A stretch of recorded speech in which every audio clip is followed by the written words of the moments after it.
पहली चीज़ है कि जब आप अर्न करने लग जाते हैं तो सबसे फर्स्ट जो लोगों के दिमाग में चीज़ आती है वो होती है कि हम अपनी लाइफस्टाइल को बहुत इंक्रीज कर लेते हैं और उसको बहुत ज़्यादा स्पेंडिंग में खर्च करने लग जाते हैं। बट उस टाइम में ज़रूरी है कि आप इन्वेस्टमेंट्स करो और थोड़ा अपने आप को जैसा नॉर्मल है वैसा ही रखो। मतलब आपकी सिंपल लिविंग रहे। और जैसे कि यंगस्टर्स होते हैं, वो जब भी उनके पास थोड़ी सी भी इनकम आती है तो कई बार वो कुछ तो ऐसे होते हैं जो बिल्कुल ही गलत रास्ते पे चल पड़ते हैं, लाइक ड्रिंक्स, ड्रग्स एंड बहुत सारी चीज़ों को लेकर के वो एडिक्ट हो जाते हैं। That's really bad. बट कुछ लोग ऐसे होते हैं कि जो एडिक्ट नहीं होते इन चीज़ों को लेकर के, बट वो अपने डेली लाइफ में खर्चे इतने ज़्यादा करने लग जाते हैं कि कमाने के बावजूद कुछ बचता नहीं है उनके पास। तो ये दूसरी प्रॉब्लम है। अब हम इन दोनों चीज़ों के बारे में जो है डिस्कस करते हुए ये समझेंगे कि अगर आपके पास कहीं से भी अर्निंग आ रही है तो उसका बहुत बड़ा हिस्सा आपका होना चाहिए अपनी खुद की ग्रोथ के ऊपर। लेट्स से जैसे कि मुझे जब यूट्यूब पे अर्निंग आनी शुरू हुई और इन्वेस्टमेंट्स मिलने लगे और अलग अलग जगह से जब मुझे ऑफर्स आते थे कोर्सेज के लिए और टीचिंग्स के लिए, तो ऑनलाइन प्लेटफॉर्म्स पर जब भी मुझे कोई भी सैलरी आती थी तो उसका ज़्यादा हिस्सा मैं अपने लिए इक्विपमेंट्स खरीदने में लगाती थी। जैसे कि मुझे बेटर लाइट्स चाहिए, बेटर लैपटॉप चाहिए, बेटर फ़ोन चाहिए, बेटर माइक चाहिए। और मुझे कुछ चीज़ें अगर सीखनी है तो वो मैं कैसे सीख सकती हूँ, कौन कौन से वीडियोस देख सकती हूँ। तो इस तरीके से मैंने अपने टाइम को और मनी को इन्वेस्ट किया। तो आपका पहला जो मोटिव होना चाहिए वो होना चाहिए कि आप अपने बेटरमेंट पे इन्वेस्ट कर रहे हो। जिस भी फील्ड में आप हैं उस फील्ड के कोर्सेज, उस फील्ड की चीज़ें आपको देखनी है और उस फील्ड में आपको इन्वेस्ट करना है, चाहे वो ऑनलाइन हो चाहे वो ऑफलाइन हो।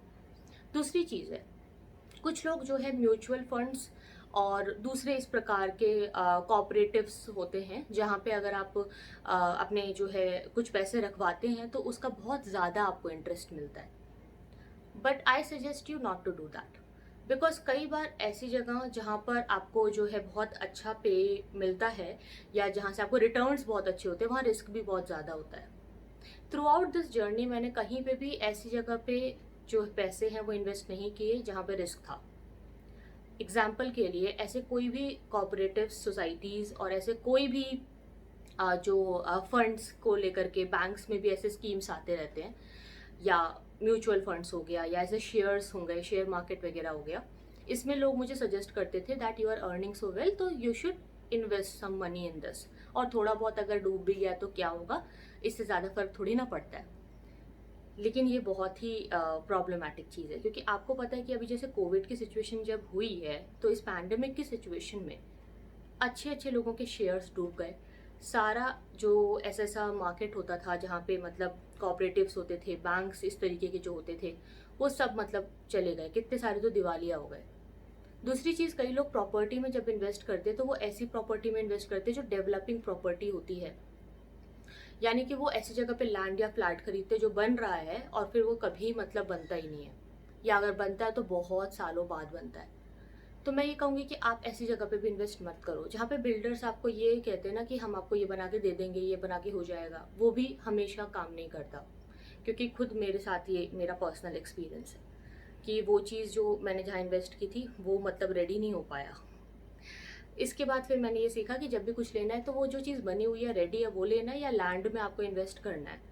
जो बिल्डर्स हैं, आप अच्छे से अच्छे बिल्डर्स पे भरोसा नहीं कर सकते। अच्छे अच्छे बैंक में भी आप बहुत ज़्यादा इनकम सेव नहीं कर सकते हो, क्योंकि बैंक्स भी दिवालिया हो जाते हैं।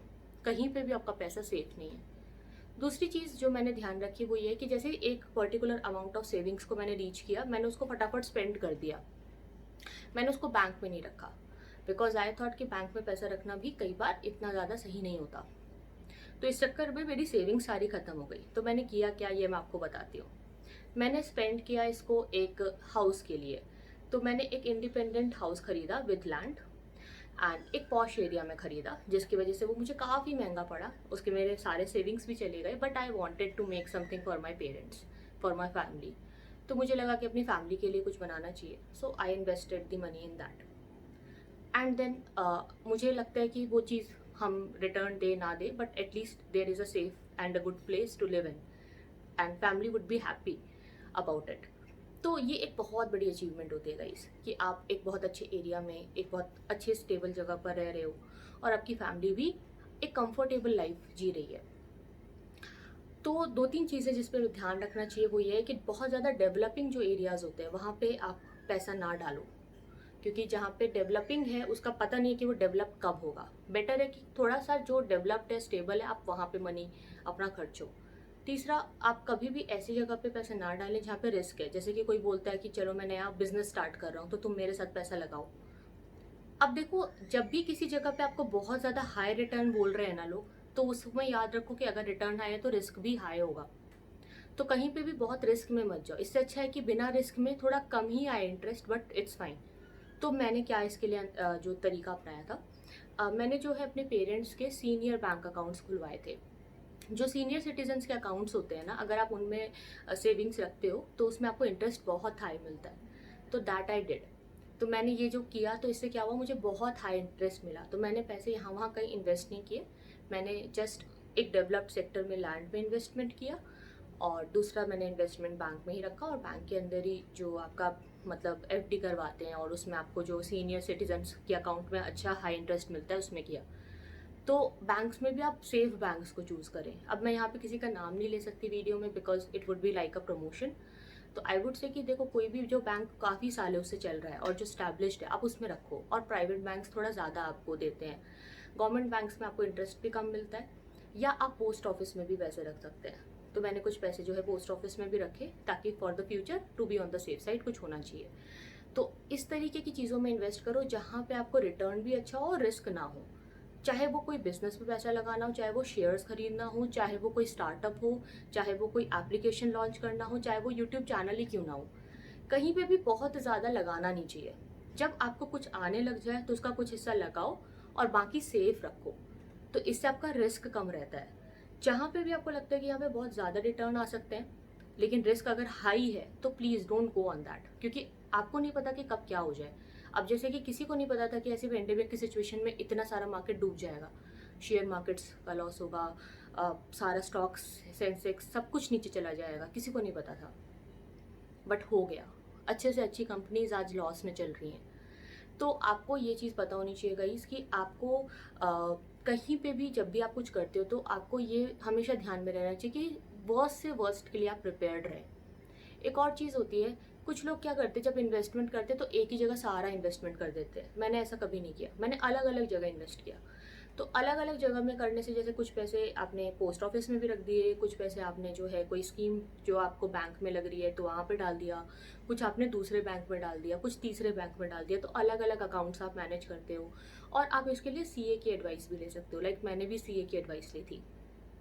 तो ऐसे आप करोगे तो अच्छा रहेगा, क्योंकि मुझे भी बहुत नॉलेज नहीं थी इन्वेस्टमेंट, सेविंग्स और इन सारे मैनेजमेंट्स की। तो मैंने ऑलवेज सीए की एडवाइस ली। तो you should also take advice. तो आप ऐसा करेंगे तो ये बहुत ही अच्छा वर्क करता है। मुझे कहीं ना कहीं लगता है कि ऑफलाइन बिजनेस से ज़्यादा ऑनलाइन ज़्यादा चीज़ें चलती हैं, और उसमें आपका इंफ्रास्ट्रक्चर का मेंटेनेंस नहीं होता, इन्वेस्टमेंट ज़्यादा नहीं होती, कॉस्ट ज़्यादा नहीं लगती, इसलिए आप ऑनलाइन कुछ भी कर दो तो वो ज़्यादा चलता है।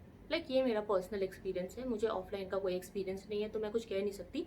पर जहाँ तक मैंने अपने दूसरे फ्रेंड्स को देखा, उन लोगों ने भी काफ़ी कम एज में जिन्होंने काम करना शुरू किया था, तो उन सब के साथ मैंने देखा कि जिनका ऑनलाइन था वो जल्दी ग्रो हो गया। और ऑनलाइन में क्या है कि आपको अपनी तरफ से कुछ भी नहीं लगाना होता, खोने के लिए आपके पास कुछ भी नहीं होता। मतलब अगर आपको थोड़ा बहुत लॉस हो भी रहा है तो आपका पैसा कहीं नहीं डूबता।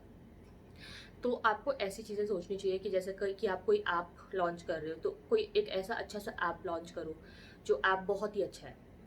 मतलब अगर वो ऐप ऐसा ऐप है जो कि किसी की प्रॉब्लम सॉल्व कर सकता है। अगर आप कुछ पढ़ा रहे हो तो वो ऐसा होना चाहिए कि आपकी 5 मिनट की वीडियो देख करके किसी को लगे कि उसका टाइम नहीं वेस्ट हुआ है, एटलीस्ट उसने कुछ सीखा, उसने कुछ लिया है उस वीडियो से। तो ऐसी थिंकिंग से आप काम करो, और क्वालिटी हर जगह मेंटेन करो। क्वालिटी मेंटेन करो, धीरे धीरे प्राइस इंक्रीज करो। क्वालिटी अगर आपके प्रोडक्ट की अच्छी है तो लोग लोन लेकर के भी आपका प्रोडक्ट खरीदेंगे, रिमेंबर दैट। बट अगर आपकी क्वालिटी अच्छी नहीं है तो आप चाहे कितना भी डिस्काउंट में भी बेचोगे ना, लोग नहीं लेंगे। So this is my formula. I hope इसमें से कुछ ना कुछ आपको ज़रूर अच्छा लगा होगा। आप क्या करते हो सेविंग्स के लिए और किस तरीके से चीज़ें मैनेज करते हो, let me know in the comment section. Thank you so much for watching.